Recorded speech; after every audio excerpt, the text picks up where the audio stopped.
আমি কয়েকদিন ১৯ তারিখ থেকে বেশ কিছুদিন বিদেশে ছিলাম আমার নিজের চিকিৎসায়। তো আমি সোশ্যাল মিডিয়ায় দেখেছিলাম। তো আসার পর দূরের ঘটনা জানলাম।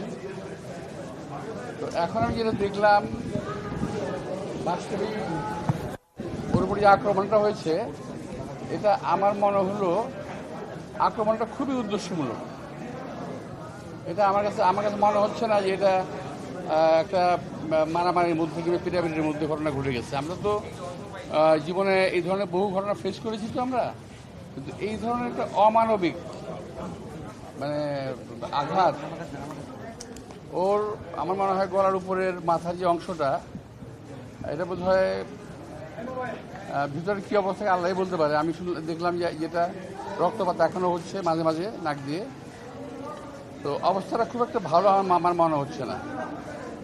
তো আমি আশা করব যে এই ঘটনার একটা সুষ্ঠু তদন্ত হওয়া উচিত, এবং যদি উদ্দেশ্যমূলক হয়ে থাকে, কী উদ্দেশ্যে তারা কারা কেন করলো সেটা বের করা দরকার, এবং তার একটা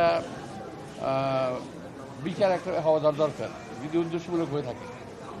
তবে মারের যে ধরন, যে প্রকৃতি দেখলাম, এটা আমার মনে হয় না যে এটা খামাখাই হয়ে গেছে। এটা একেবারেই উদ্দেশ্যমূলক ছিল।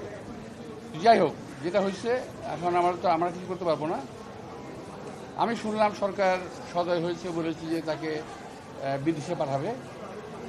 তো বিদেশে পাঠানো যে কথাটা শুনলাম খুব ভালো লাগলো, কিন্তু এখনো পাঠানো হয়নি, এটা আমার কাছে ভালো লাগলো না।